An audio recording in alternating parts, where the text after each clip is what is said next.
This the link up. This the link up. This the link up. Welcome to the link up. This the link up. This the link up. This the link up. Welcome to the link up. Oh. Yes, welcome back, ladies and gentlemen, to another edition of the Link Up Podcast with your host, Mr. King and Woods here. As we said, on the previous episode, there will be no Kana because of Kana Woods, he got explosive diarrhea. Yes, that's canon. That's a fact. We ain't fabricating it. Oh, okay, now it's a fact. Alrighty then, well.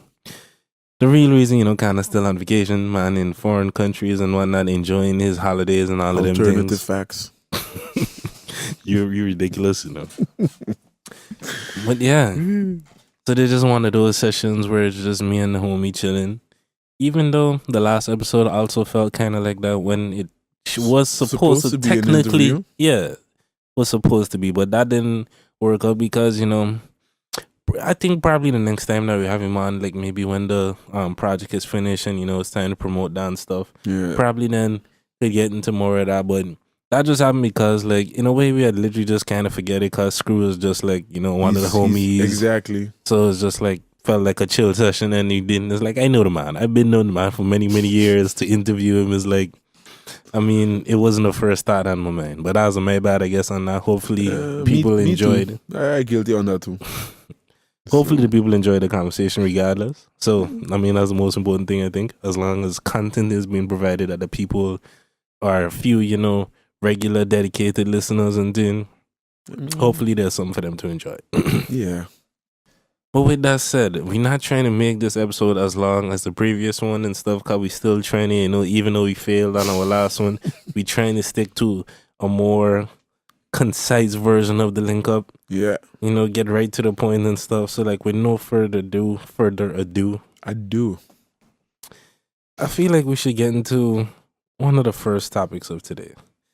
And I think it's a somewhat old conversation and stuff like that. It was like a week or two ago that all of this really started and was sparked up by that guy who basically looks like an R&B singing version of Quavo, according to certain people.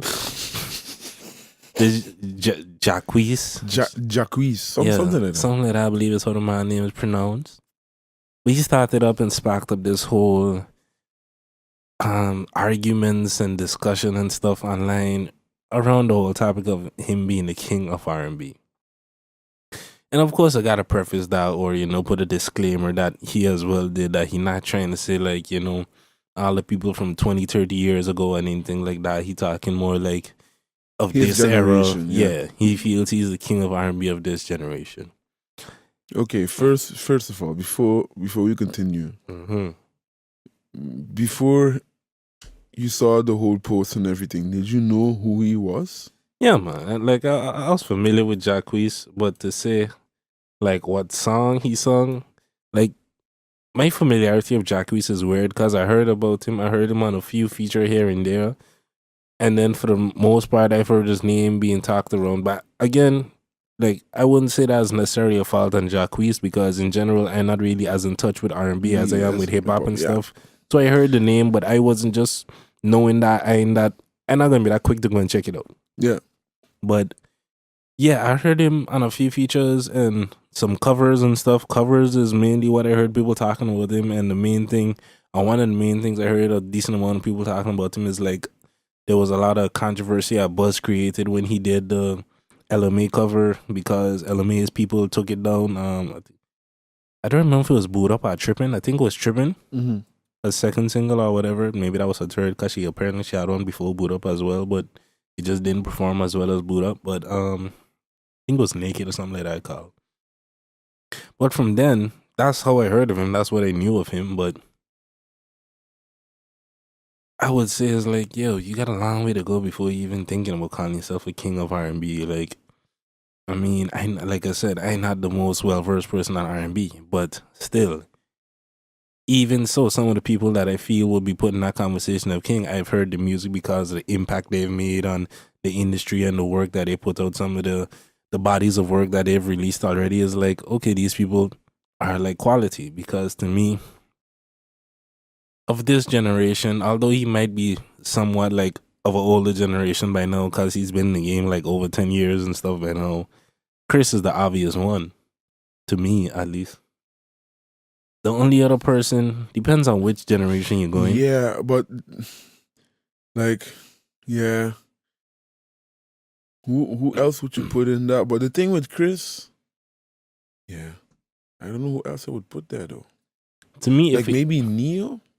If That's it, the it thing. depends on like what year you start from, when you see like what do you count as a generation. Because to me, if you go like from, let's say, 2010 up until now or something, that's like 8 years of music. But don't you find that Chris Brown crosses that, like, isn't it like in between R&B and pop kind of? That's the one criticism that I do personally have, because this was a conversation me and my wife was having, because she's a lot more well versed on R&B and stuff like that. So getting her perspectives on it was interesting, and we was like doing kind of a deep dive in some ways, just going through certain people's R&B to be like, looking through a couple of the hits and discography of certain people whose name was brought up in the conversation and stuff. And exactly what you said is something that we was discussing as well. Chris is very, very poppy, and to me, there are certain people, you can't deny his hits, you can't deny the length of the discography, the bodies of work that he's put out and stuff like that. And to me, there has been, at least in the beginning, there was certainly a lot more R&B. He shifted to pop a little later to me. Yeah, but most artists did though. Around 2008, 9, that was the ADM house era. The other people that a lot of people mentioned in this conversation was whatchamacallit, Neo, like you just said, and Neo is exactly the same thing. Usher is one of the other kings that most people was acknowledging. That was like the era before Chris, and still kind of in Chris's era and stuff like that. But even him, he was one of those that went the more poppy route at a certain point when R&B kind of died out a little bit, or at least it wasn't as mainstream and stuff like that. Now it's mainstream again. Yeah, now it's certainly having a resurgence. But I mean, depends on, like we said, depending on what genre it is, what generation you're going to. Because the main ones I see is like there's R. Kelly, there's Usher, Chris. That's like in, last 20 years, you would say, if that's the scope you're looking at, those would basically be the three kings. To me, the other name that belongs in there, for me personally, is Trey Songz. Yeah. Because Trey Songz is the one person, in some ways I personally feel Trey Songz is more consistent when it comes to R&B than... I would not... T would be the person that would be the only contention for Chris, in my opinion. Yeah. Because... But he's been more consistent. Like, if you look at his body of work... If you're judging R&B specifically, Trey Songz has more, like, even hits that's, like, known for R&B, because Chris has a lot of pop hits. But when you look at some of Trey Songz' hits, he has R&B hits. He has more R&B hits to me, because he makes more. That. Yeah. And as even aside from that, I feel like his voice... It's very R&B. Yeah, like when you really listen to him, like Chris has a very thin, kind of high-ish voice that it doesn't have. Yeah, it doesn't have that soul. That MJ-ish. I know. I don't want to say that MJ does not have soul in his voice.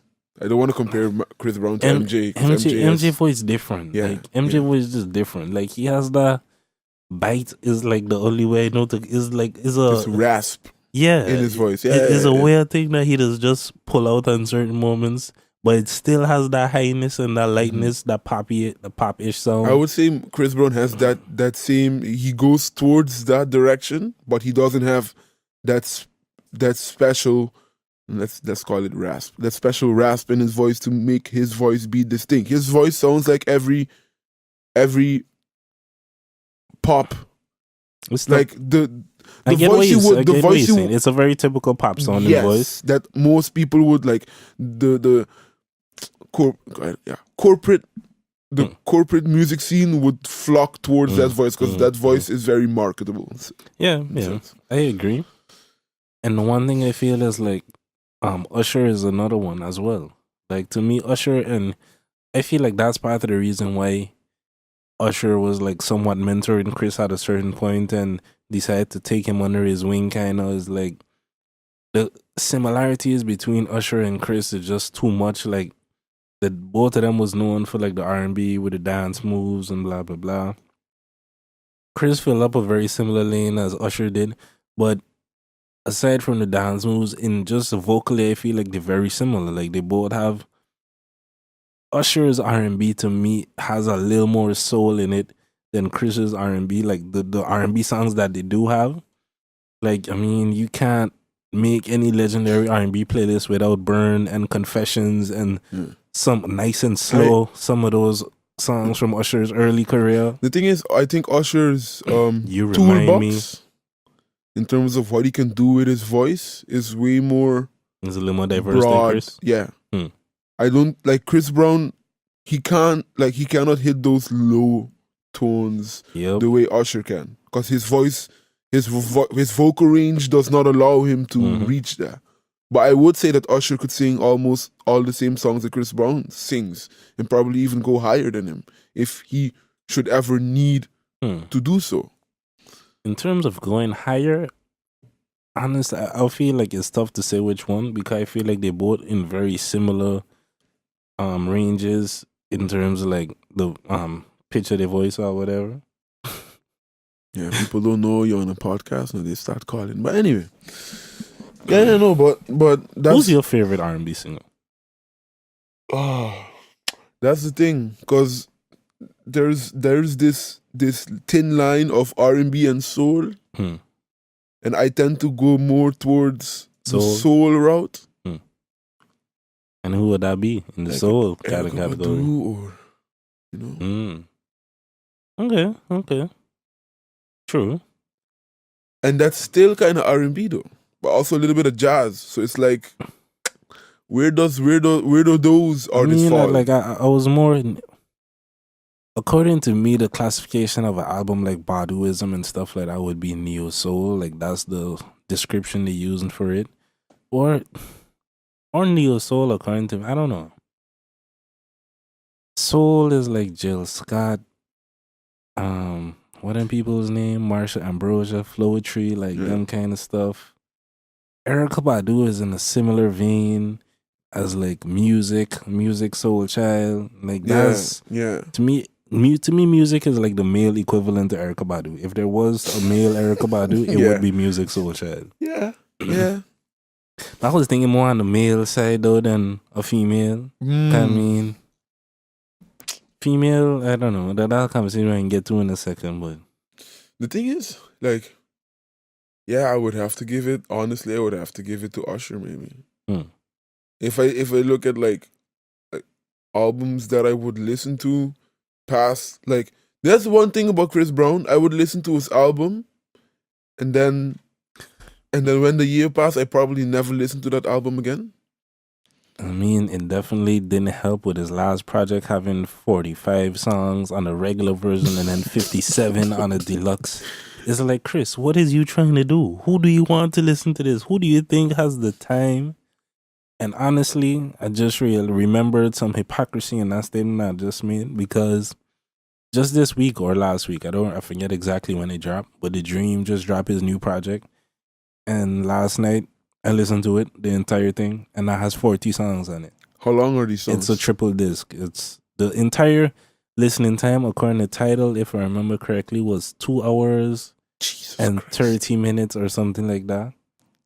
And I actually listened to the whole thing, although I wasn't in detail. It's like me and the wifey having conversation and stuff, and it just kind of playing in the background. And then whenever you something like really certain catches songs you, catch your attention, and then you pay extra more close attention. But that's I will say though, it was pretty good. It wasn't, to me, it felt like it's a similar vibe. It's all R&B for the most part, but to me it felt more diverse in a way. It felt more like there was some more variation, and it wasn't just as like much of a strain to listen to as it did with Chris Brown. Maybe that was just the mood I was when I tried listening to them 47 songs, and I got maybe like halfway or less than halfway. Look, I don't want to take that away from Chris Brown. This man is talented. I would assume that he wrote most of those songs. I think so, yeah. Yeah. So give them props for that. I did not listen to the whole album, and I probably never will. Me either. Because it's too much tracks. But The Dream is in the same boat. Like a lot of the most popular songs out there, when you go look at who wrote them, it's Dream. Yep. So maybe he got to the point he was just like, you know what, fucking instead of writing songs for everybody, I'm just gonna juice out a 47 And like song album. one thing I realized though listening to that Dream project was like The Weeknd sounds a lot like The Dream. Like because there was kind of like the Dream himself stopped putting on music and he was just more behind the scenes for a while, like while The Weeknd came onto the scene and had his run.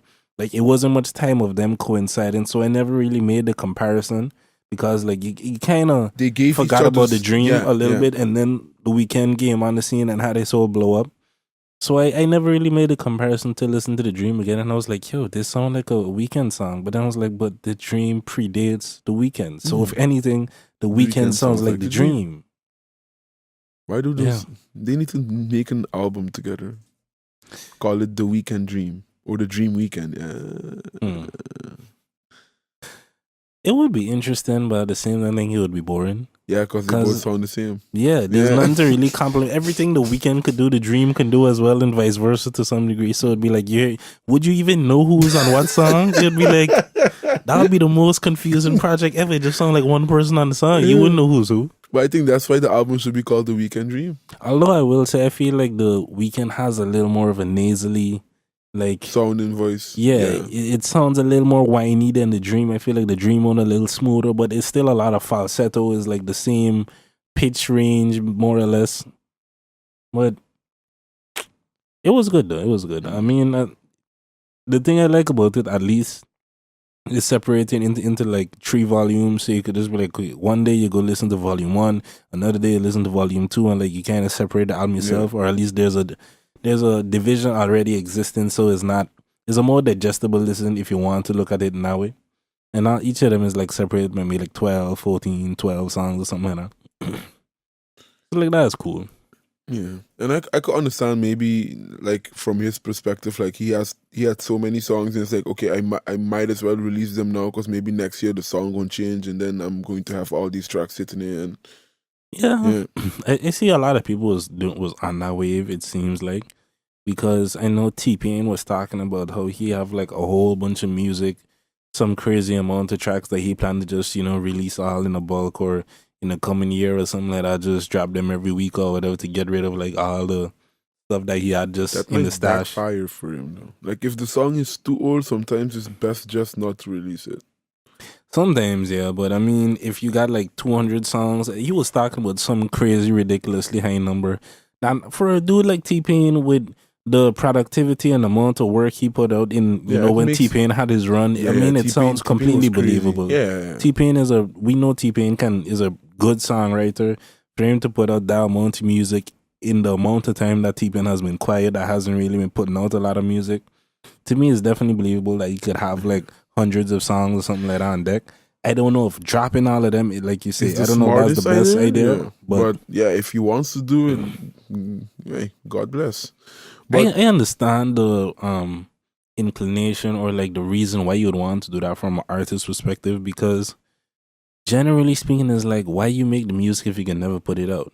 Because I have certain things that I know is like, okay, this just really not good. This just don't deserve to ever like hear the light of day. Nobody needs to hear certain songs I make, but at the same time, it's like I just want to put them out because like I made them. Like I made them for people to hear, not just for me to listen to, kind of. Some of them is more like I just made this to express something or get the thoughts off my chest type of thing, but and ain't really made for public consumption. But the majority of my music, I make it with the intention that somebody's gonna hear it. So like, even if it might not be the best, it's like, I don't know. I think that depends on like what your goals is in music. But what the thing you want is, that's the why. music What is to do. T-Pain's goal? I like No idea. honestly, yeah. No idea. But Maybe he's just throwing all these songs, hoping that one of them sticks. I mean, I feel like it depends how it's done. Yeah, but the thing is, like, T-Pain needs to work on his sound, because I don't want to hear 2007 T-Pain in 2018. So you want T-Pain without the autotune now? Because at that time, he stood out with autotune because it wasn't much people doing but autotune. autotune But has- now the climate change, everybody with autotune. So it's like, I feel like he need to put out a singing album, like an acoustic album. But he can. That's the thing. Yeah, like His voice is not bad. you ever see the Tiny Desk concert from T-Pain? Mm-hmm. It's like the soul in this T-Pain got soul in his voice. Yeah. Like if you were, I feel like that's probably what should be his next move. Just like an acoustic album or something like that, where it's just stripped down like guitar and or piano, and he's singing like ballads, like real love song type of stuff. I feel like that would be an interesting twist, and I feel like he could definitely pull it off. Yeah, he just needs to change. I mean, not change the image. He still should stay T-Pain, but he should work on the sound. Like, for example, Jay-Z from 2004 does not sound like Jay-Z from 2018. And I appreciate that he still has the same skill set. Maybe it's not even better because he's older and he has matured. But the content of the music change. Yeah. So you don't want him talking about buying you a drink and the strip club songs. And I mean, that's still relevant.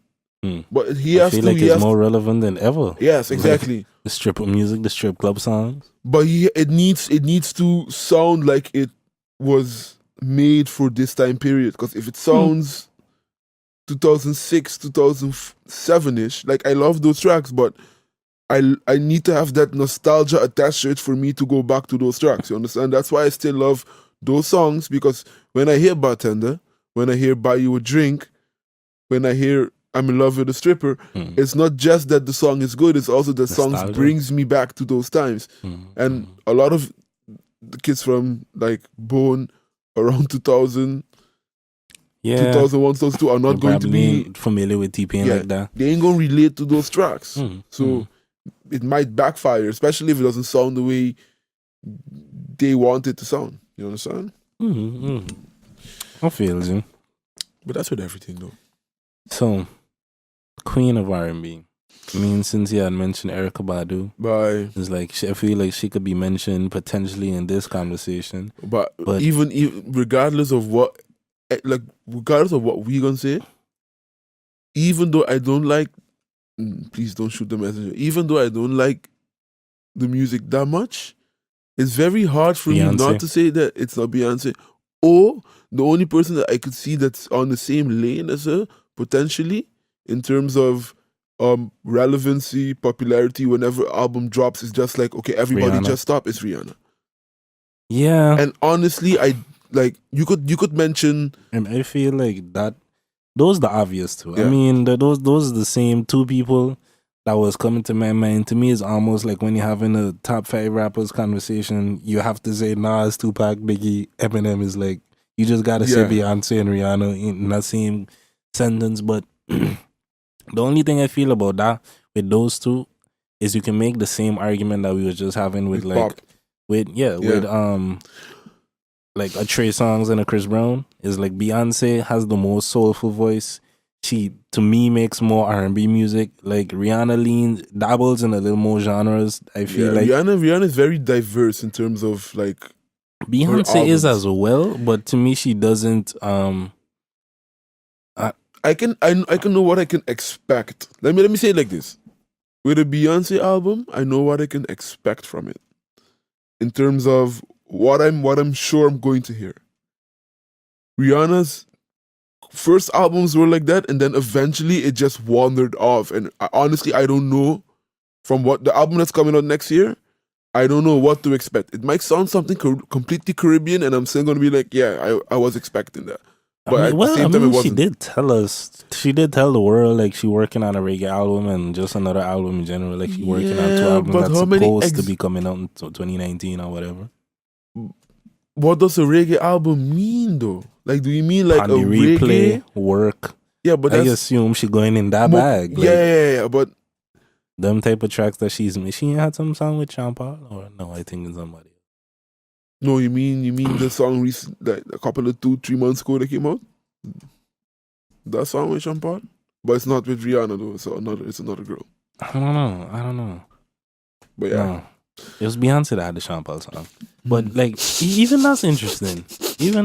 Like there's certain parts, certain lanes that they do overlap in. Like Beyonce has her R&B, Rihanna has her R&B songs like Unfaithful and Take a Bow is like Rihanna R&B stuff. I would say Beyonce got 2 the years ago. Listen and Halo and those type of songs, and I feel like she has more in the R&B. Rihanna has more in the pop Yeah, but they do overlap. in Then you certain have places.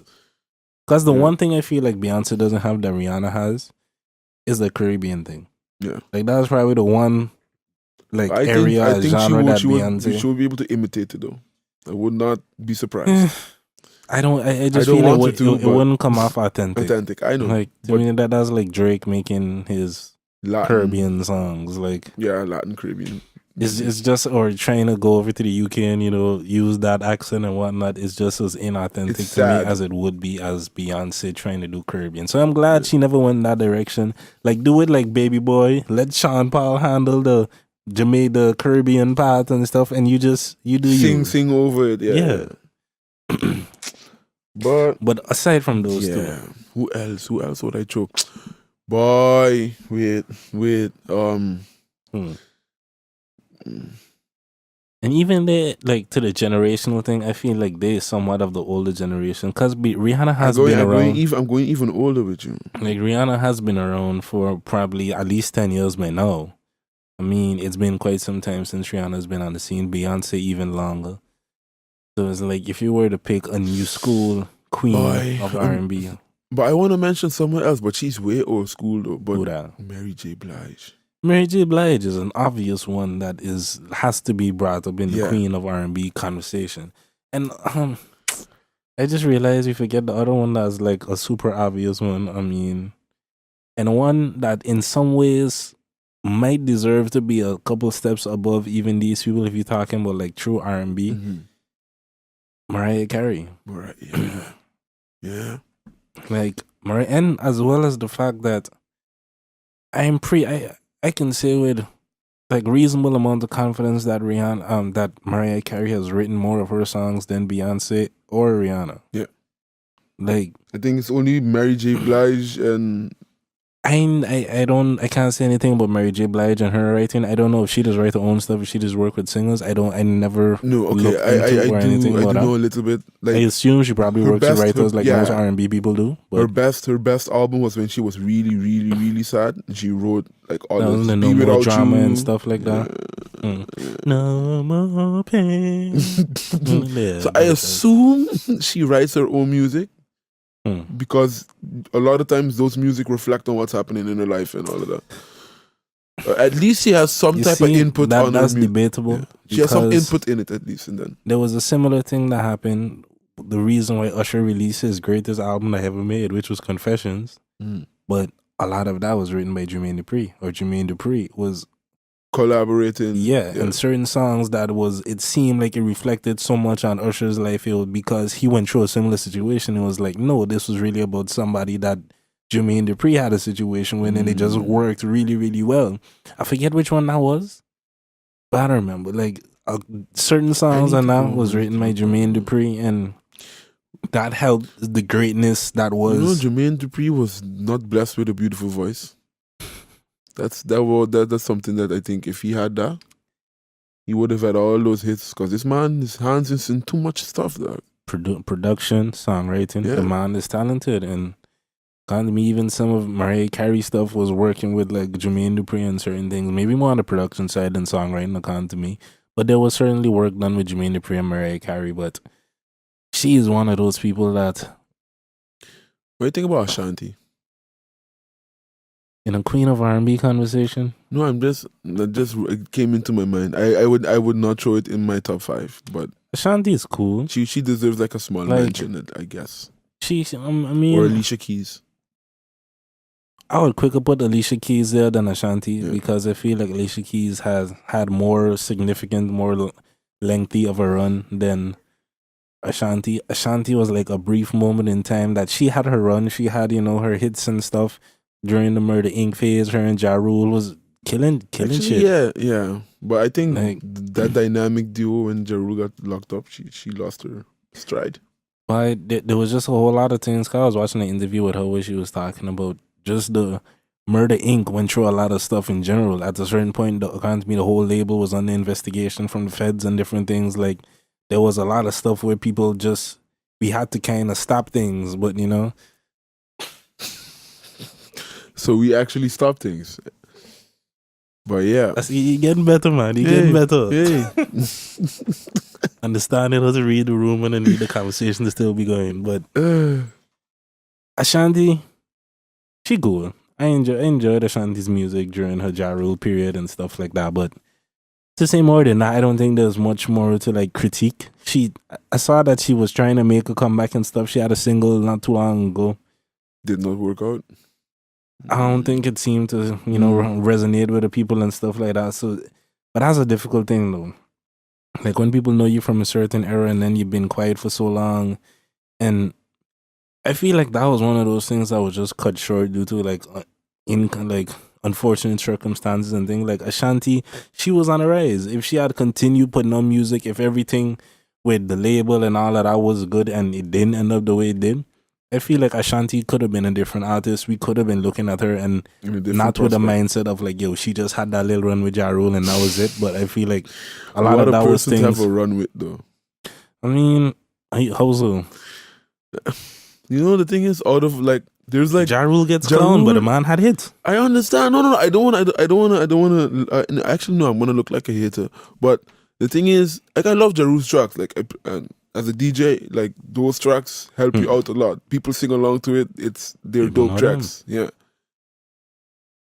But if there's a name that has been staying so much that when I just hear his name, I laugh a little bit. Yeah. It's Ja Rule, no? Like, I understand. If someone just looks at me and says, murder, I just start laughing because... Yeah, that was iconic. That's legendary moments. That was a specific window into a great time in hip-hop. Yeah. But this man did so many things to like sully his name, and the last thing, like the Fire Festival. I mean, that was one of the most recent trapped ones. on an island for this. Like this, another person though, like to kind of stay on track. That is, I wouldn't put him up as a queen, but she was like one of my favorite R&B singers, and that's Keisha Cole. Like when that first album dropped with. I'm trying to remember if it was all on the first album because I know it was the one with I Should Have Cheated. Then she had Love and another single that was like I loved all of those singles and had like that was definitely like my celebrity crush for a while. Like, I don't know, like some about her swag because she was like R&B, but similar to like a Mary J in the sense that she had some of that street to her. If she wasn't just like the pretty super like I don't know, she had a little edge to her with her R&B. And that's the same thing that I enjoyed about like Trey Songz. That was my favorite R&B singer. When I'd actually I was gonna feel that in, but I feel like the same thing I like about Keisha Cole is what I liked about Trey Songz. Like it was the R&B, but it was still a little bit of the street element, a little bit of edge to him. He wasn't like the super pretty boy like Usher or some of those people. Yeah. Although he still is a pretty boy, I guess. But I mean, I was just about to say he was rapping. He was the first. To me, he was the first R&B singer that was rapping like with songs like Wonder Woman.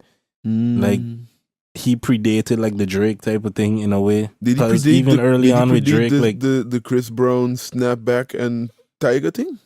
I don't believe so. According to me, Trey Songz, because like in the early Drake era, I remember them doing a collaborative project or something like that, and they was like rapping and singing back and forth, or there was a couple of songs at least with Trey Songz and Drake where like Trey Songz was rapping and stuff on it. And I remember Wonder Woman was one of the first singles that I remember seeing. I was like, but I think the first one that made it popular, I gotta give it to him though, is Chris Brown. According to me, Trey Songz still like when Trey was rapping, Chris Brown started rapping, yes, but according to me, Chris Brown rapping was later than Trey. I would need to look into it to see specific dates on the songs, but according to me, Trey Songz was first. The thing is, the only thing I remember is Snapback. And I was like, Snapbacks and Tattoos? Was that song? Snapback back. Oh, the thing is about Snapback back. That song was hard. I don't recall what song. It's like Tupac back, but Snapback. Oh, okay. So a remix, freestyle type of thing. Okay. That was hard. That track brought snapbacks back. You wearing snapbacks now, no? Before that track, nobody was wearing snapbacks. Everybody was wearing the full caps. I don't know if that song did it, but trust me. I mean, let me see when this song came out. Snap back. I just here thinking, looking at time, we should move on to another topic. Yeah, we should. We should. Because this one we could touch on briefly. 2011. Snap back. Yeah. That's when the video came out at least. Google Wonder Woman from Trey Songz. Cause that was one of the first ones that was like a single that I remember he was rapping on. Cause the first verse, your face is amazing, blazing, had like Cajun and all I need is a minute. Like that's how we started out the first verse rapping. I think that song predates this song, but I got it. Yeah, 2007. Yeah, and that's like a big window. So if that's maybe Chris Brown was rapping other earlier tracks, but maybe Chris was rapping earlier on some other song, but I just know Trey Songz was one of the first ones that I remember that was like an R&B dude that was also rapping, and he did it pretty well. And then Tyrese did have the Black Tie project and something like that, where he did one that was like half of it was R&B, half of it was rapping or something like that. Yeah, I remember that. I don't know if that was before. Is weird. Let's pause. That was before Trey Songz. Pause for a second. Tyrese is weird. Why you say that? Because when you hear his voice when he talks, you would never assume this man can sing. No. Yeah, but Tyrese also has one of those voices that's like he can sing, but I don't know. It's he has one of those old voices. He has a voice with soul, but there's not much range to it. Exactly, like, but he can play with the range that he has. He can sing. He has control over his voice. He could hit runs and stuff. It's a reasonable range. It's not like it's just one octave. Like he still has some room to play with, but it's not Tank. It's not Trey. It's not R. Kelly. No. It's not. What I do you can is compare it more to like artists from. It's like Jaheim. Mm-hmm. It reminds me of Jaheim. It's like you can sing. It's not a whole lot of range. It's not a high voice because Tyrese's voice is for us R&B singer. His voice is pretty deep in comparison to like a Usher, a Chris Brown. These type of people. The new artists, but still old. But you know what I mean with new. And I don't even know what a falsetto like from Tyrese sounds like. Like the kind of. I would want to find out though. But yeah, either way, the man has an interesting voice. Yeah. And all of that, for the people who are going to be watching, that was covering up. The same, yourself was asking for it the last episode, saying how you wish we would do like hard cuts and whatnot like that. Just cut. So yeah, we no trying to disguise it, just letting you know that's why we had a little slight interruption there for a second, but we back on track. But I think we have exasperated that conversation too. Yeah, the king and queen of R&B. Yeah. I would say like the queen, like you got to give it to Beyonce, regardless. She's doing the most right now. At least for 2018, the body of work she had out, the amount of tours she did, you got to give it to her on that. And then King, boy, that's more debatable. Too many. It's hard. It's easier to for the queen because like honestly, you either going to have Beyonce number 1 or number 2, and not like I say because it all depends on what generation you decide to hold it to. Because the more you go back, there's other people that gotta be brought into the conversation. So then we have both R&B and with male and female R&B. Yeah. But then you get into the Patti LaBelle's and the Yolanda Adams and some of the more old school R&B singers that's like classic, legendary. You and heard no voices they are lucky like that Michael Jackson falls under pop because if he fell under R&B, they would all lose. Because it was greatest of all time in terms of pop. Nobody gonna win Michael Jackson. Yeah, you can't. Sorry, the impact this man had. The people would foaming at the mouth to see this man. This man was an enigma. Depends on who you talk. Depends on who you talk to. Some people say Prince. Some people wouldn't give it to Prince. Yeah, I would in certain ways, yes. But in terms of in impact, I understand where you're coming from. But it's two different artists in the sense that like one was more commercial and the other one was more independent type of thing. One was I do everything by myself. I ain't necessarily trying to work with a whole bunch of people like that. Yeah. And that's why it's like comparing Drake and Kendrick in certain ways. It's like Drake is gonna have way more of an impact in certain ways than Kendrick, even though Kendrick is in some ways more true to the craft and less commercial in certain ways. Like I feel like in certain aspects I agree with you, but in terms of like Kendrick's still creating commercial. creating an image for yourself and making yourself look iconic. Drake is never going to be iconic. I'm sorry. He's not going to have that status. I don't know about that. You understand what you I don't know about that. Cause like with all the records and stuff, Drake has been breaking like let me rephrase streaming numbers, hits and stuff. The run that he's been on since I don't know when he started, and he hasn't stopped putting out hits. Like Drake is not my favorite artist. Don't get me wrong, but you gotta respect what the man is doing. No, in terms of like Drake is one of my favorite artists. He's not my favorite rapper by far, but in terms of music that he makes, he's my favorite artist. I love his music. That's why I stopped calling him a rapper like 4 or 5 years ago. He's not a rapper. True. But his music it's amazing. But when I talk about iconic, like I would never put Drake in the similar pool as a Bob Marley. Bob Marley is iconic. There's a lot of music that Drake puts out now that I would never go back to listen to. Like in a couple of years, like some tracks are like they were specifically made for the entire period. Certain tracks I'm already tired of that Drake made last year. I get what you're saying, but if you really were to just stop and look at Drake's discography, like the music he's put out from when he started till now, there's some songs in there's numerous songs that I could definitely guarantee that 10 years from now people will be like, yo, you remember this moment when this dropped and stuff like that. Yeah. Like, but was it like again? I am not the biggest Drake another fan. song that I say was like is impactful in the sense of it did something that the industry never saw before. For example, that track from that Asian partner, Gangnam Style. Yeah, that got so many views. That's like Bling Bling. Yeah.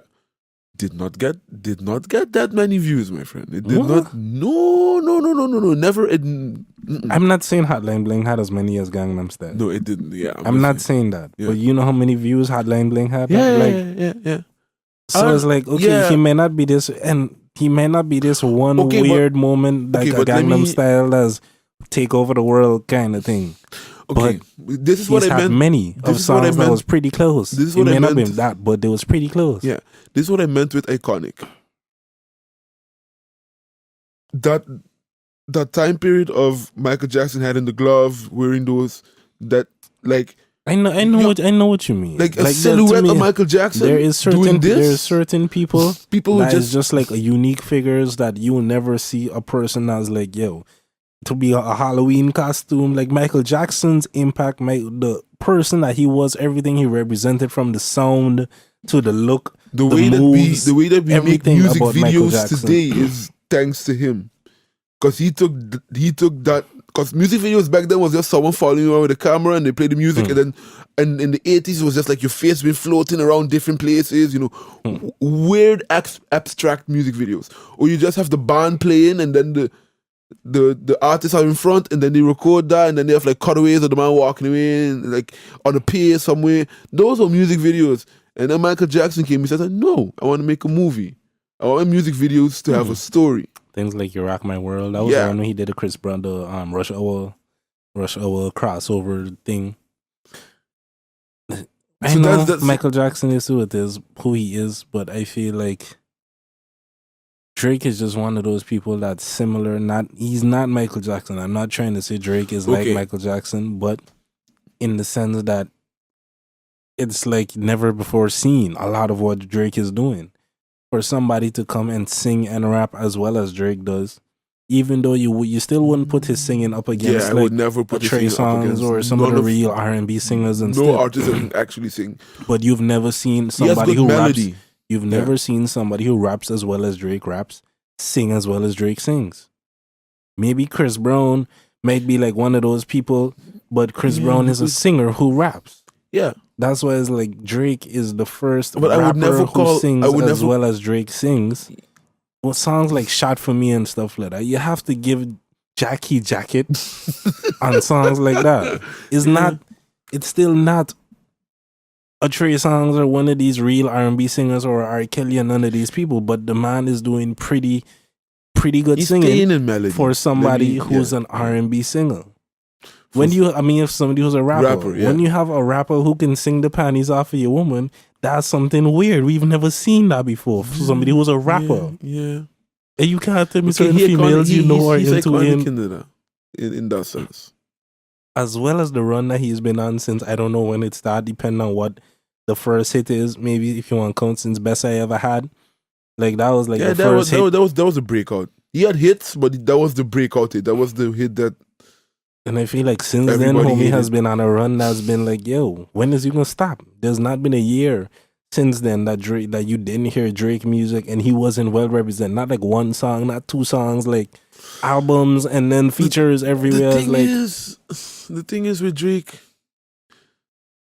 because I would say that 2 years ago he had an off year. But that's coming from a rapper's perspective. I would need to Google and look and see what was happening in that year because I'm sure he still put out hits. No.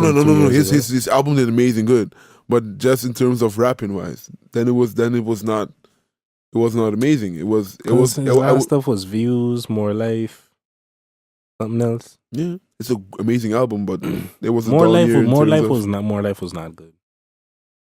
I mean, More Life had like what 26 songs or 22. More Life had a lot of songs on it as well. Yeah, that was the one that was calling the playlist and whatnot. It had maybe like one or two good songs in it, but More Life was a lot of filler stuff. But Drake has a diverse enough fan base. He has made like enough music in different lanes that he has people that like certain stuff from Drake. So it's like Drake is always gonna put a whole lot of songs to me. All of his albums have been more or less that way, like 16 songs, 18 songs. Like, they're usually longer, except maybe what So Far Gone was like the first mixtape that had 11 songs. So Far Gone was amazing. Had like 11 songs or something. That was like probably one of the shortest Drake projects, but most of them are longer than that.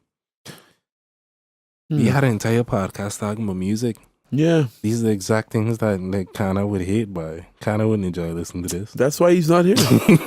See, sometimes having explosive and diarrhea helps your favor. But before we go, I feel like this is just one thing, not to go into no long discussion. I just want to know if you could like list your top 5 albums of 2018, because I believe this will be the last podcast of 2018. I need to pull up. I need to be real to myself. I need to pull up my Spotify and go through my albums. So should I start with mine? While you do that? Yes. Alrighty then. So like before we start, I took some time, noted down a couple of mine, and I feel like I don't know. Albums overall, right? Doesn't have to be specifically rap. It could be R&B. It could be. Well, I did mine. I had it as like top 5 albums of the year, but I assumed that we was gonna do rap. So like I just put 5 rap albums. But I do have one album that is non-rap. That is like I kind of got it as like an honorable mention type of thing. Mm-hmm.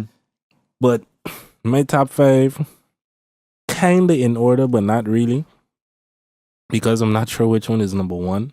That would be Out of Victory Lap by Nipsey Hussle and KOD by J. Cole. Those to me is like the best albums. I don't know which one I like more than the other one. In some ways, I think KOD, but in some ways, I think Nipsey album. But anyway, I'm leaning more to J. Cole, so I'll give J. Cole 1, Nipsey Hussle 2. Number 3, Taboo by Denzel Curry. Number 4, Book of Ryan by Royce the 5'9". Number 5, Drogas Wave, Lupe Fiasco. Daytona is not there specifically because it's not an album. Okay. Like I made sure, because I have it right, I have it here written down, but I was like, I'm not gonna put it because it's an EP. And the other one that I have that actually had that before, I could kind of possibly knock out Drogas Wave, is East Atlanta Love Letter, 6 Lack album. Yeah, that's a good album. Like that, 6 Lack, great. But yeah. You was able to pull up yours yet, or no, like got some info? Just have the top. Yeah, I have to do it off the top of my head. So don't gotta be in order. Just top. Yeah, 5. okay. My top 5, no order because I did not have as much time to think about this as King had. But Daytona has to be in it just for the amount of times that I listened to it. It's a really good project. It's a short project, but I loved 6 out of the 7 songs. True. Yeah. So that's Yeah. The Carpio 2. Jid Project. Yeah. Huh. That was a late one. It came out late November, early December. Yeah, I got into it late as well. The only thing I'll say on that, if only he didn't sound so much like Kendrick. Yeah, I understand. When people say that. The man start off the album jacking Kendrick flow. Like the first song is the intro, and then the second song, the Slick Talk or something like that, I think the name. The man jack Kendrick flow, and like the first verse, I was like, people told me it sounded like Kendrick when I was going into it, but I was like, I wasn't expecting it to start off with like the first verse on the first actual song. But the thing is, like, when you look at the way this man raps as well, like, it's messed up because he's good. He's good. He's really talented. Sounds too much like Kendrick, and his voice is naturally like that. It's naturally like that, and you could also see that he's been inspired by Kendrick. It's like Designer and Future. It's like Designer may be cool, but his voice just naturally sounds like, even though it's clearly that he sounds like Future, but Designer's voice just sounds like that. Yeah. It's like no matter what he did, he could not sound like Future if he tried. And I feel like Jid is a similar situation, but the project ain't bad, but it's just the Kendrick influence is like way too apparent. I'm curious to see what his next project is. Like, I want to see what he can sound like when he find his sound. Find his sound a little more and like come into his own voice. He has to work with Earth Gang more. Never heard nothing from them. But yeah, there's two projects so far. So Daytona, DiCaprio 2, KOD. Wayne's new album, The Carter 5. I don't understand that. And yeah, this is my biases. I've been waiting for this album a long time. It came out. I listened to it apparently so much that Lil Wayne became my favorite artist of 2018 on Spotify. That's how much I listened to the album. So it would be ironic for me not to mention it. And this is the funny thing. So my favorite album of the year is actually a movie soundtrack album. Black Panther's album. I was contemplating it, but I was like, if I gotta be honest, it's one of those things that has a lot of potential, but if I'm honest with myself, I didn't listen to it that much. Like, after the first listen, I was like, okay, this is definitely quality, but it was just so much other stuff around the time that I just never got back to really like dig into the Black Panther project. Because I was doing that with like J-Rock's Redemption recently too. Because like a lot of people is rating J-Rock's Redemption highly in like rap albums of 2018. And I was almost contemplating it, but I realized why I don't like the album, and it's just the sequencing is wrong. Like the order that they put the songs in, like on a first listen, it would turn you off. At least for me, it turned me off like the first couple songs because it didn't get to a song that I consider like the J-Rock that I like until like track 4, which is ES Tales, I think, or something like that. But it's like J. Cole's project. You try to get some of the more trappy, more modern sound and stuff on like the first half, and then the second half is more storytelling, is a little more boom bap-ish sounding beats that's away from the trap thing, and I feel like that's more where J-Rock lands. Yeah. Like where he's more comfortable in. Because J. Cole project, I said it before, like I would just listen from 6 to 12 and then play like the one song Photograph on like the first part of it. But the second half is just way better. It's more in that mellow side, more like where I think J. Cole shines. But J. Cole, like, this is something that I saw on the Joe Budden podcast too. He needs to find more people to work with. Stop doing everything yourself. I understand. It sounds nice to say that sometimes, but sometimes you need someone on the same caliber as your rapping skills. So I don't think his production skills are on the same caliber as his rapping skills. I'm not saying his production skill is bad. I'm saying he would excel more if he finds someone that is better at it than he is. Work with other people is not a bad thing. I understand the criticism of J. Cole. I could definitely see it. And he's still my favorite rapper, by the way. Don't get it twisted. J. Cole is my favorite rapper. KOD? He just did not have, in my opinion, Daytona was the better, like. But use the comparison. Daytona, 6 of 7. You like? Yes. How many songs did you like off of KOD? Because like that's my reason. But so how could Daytona be better than that? No, but listen. I like the whole album, but I listen to Daytona way more. That's my whole argument. My argument is how many times, like when I when I take out my phone and I go to Spotify, which is the album I went to the most, that's actually Carter 5, but that has way more nostalgia and fan bias behind it. If I take the Carter 5 out, there were 3 albums I went to the most. It was the Black Panther soundtrack that was made by TDE. Yeah. Shout out to Kendrick. Then was Daytona, and COD was behind that. COD wasn't far, but Daytona, I just listen. Maybe also because it's so short, I could listen to the album way more times. Yep. So there's also that equation. But it was just Daytona was for a long majority of my listening time, my album for at least 4 months. For me, like around the time when Daytona came out as well, I listened to it a lot because it was just that. It was during the Kanye 5 album stuff. I mean, it was the first one, so that came out, and then I was like, I listened to the Kanye one when that came out. It didn't really pull me in. It was like the one song in it, I don't remember the name of it, but he was talking about protecting... Killing, you mean the one with it was one of the last songs where he was talking about his daughter and stuff like that. That was the one standout song. I was like, okay, I really like this one from Kanye.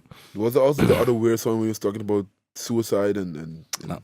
I was like the first song. Yeah. The first song was upsetting because it's like, it got good, but it's like after I got to listen to a minute of what I feel like killing myself. So what do you think about killing you or some nonsense, whatever it was he was saying? But the Book of Ryan, that was definitely one I was like, the cocaine song. There's one we talking about a ball. It sounds kind of like a weird thing, but you know, being a kid and you remember you used to bounce this ball and blah, blah, blah. Like going into real autobiographical type of songs. And like I said, we were not trying to make this long. This was supposed to be just a quick thing where we just get our opinions out and not necessarily going to deep dive on it because we already over the time that I was aiming for, but still trying to aim it under an hour. So I think we go able to. Okay, if you're... What's coming up? The thing is, this episode ain't gonna be out by the time that the actually no, if it's coming out Monday, if it's coming out, no, that's tomorrow.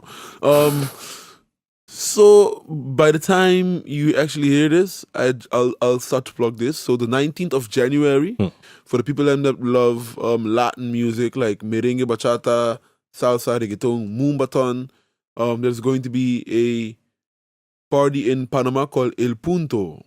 Am I saying this right? Yes. On the 19th, there's a party at Panama. It's a Latin party.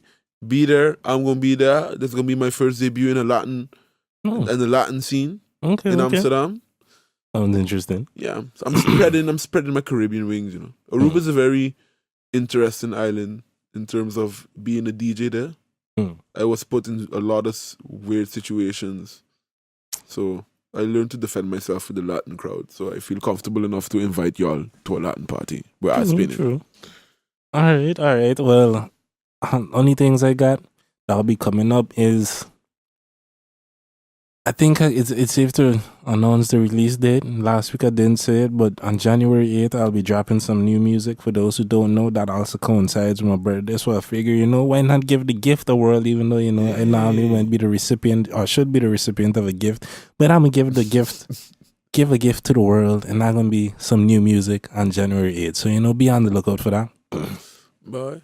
I think I'm going to drop in 2 tracks. I know, like, one I already announced. But I think I'm going to drop in another one on the same day. I ain't sure about that one yet. I'm going to talk to the homies. How about release an album and start just put 1 track on the album and then just keep updating the album until you have a full album? Nah, I know how that's going to work. We call it the build-up. We'll see about that. I ain't making no promises. I ain't making no commitments to that. That's a Woods idea. But, you know, we'll see how that could potentially work out. But, yeah, peoples, since we're going to kind of here to give you PSAs and all that, I feel like that's just where we're gonna wrap it for today. Unless you got something else to add. No, I think that's it. And if you're looking for a PSA, just go annoy Kana on his Instagram. And his Instagram is Mr. La Vega, Mr. La Vega. Just type Mr. La Vega, you get the rest. There's only one Mr. La Vega. But with that said, yes, peoples, we'll see you the next time we link up. Peace.